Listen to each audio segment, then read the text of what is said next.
Perkebunan seperti ini bukan sesuatu yang asing di Cikalong, Kulon, Cianjur, Jawa Barat.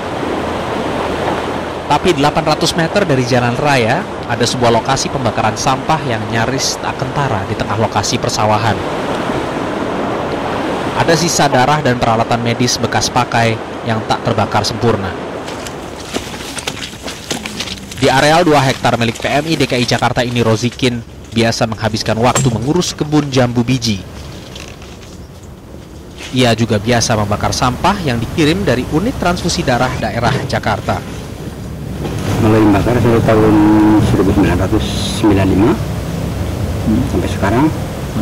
Itu bentuknya gimana Pak? Waktu dibakar itu bentuknya masih dibakar ya rupa-rupa kan ada jarum, ada selang-selang bekas, selang darah, terus ada kadang-kadang sisa darah juga.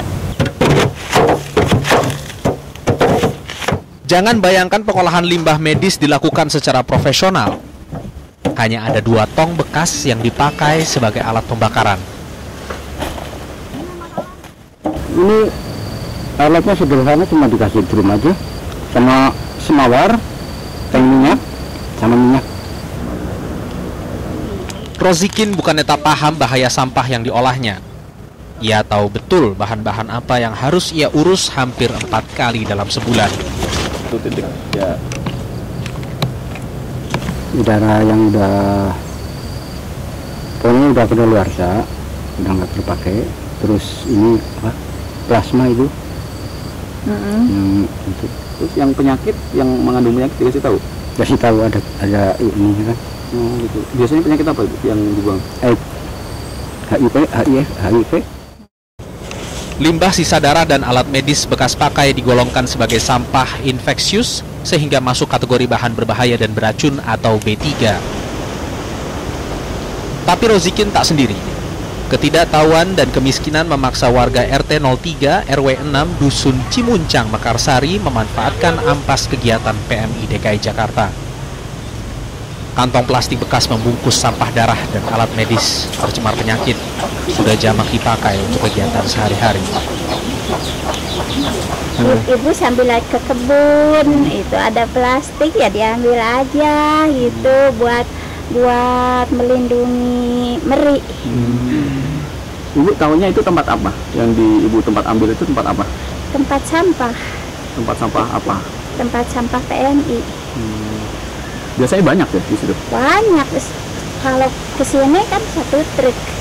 Tahunya sih limbah PMI itu datang sini dibakar gitu. Sampah medis termasuk kategori limbah B3 yang harus ditangani secara khusus. Pemerintah menetapkan aturan ketat pengolahan limbah B3 agar tidak menimbulkan bahaya di masyarakat. Bila dilanggar, hukuman pidana ikut mengancam.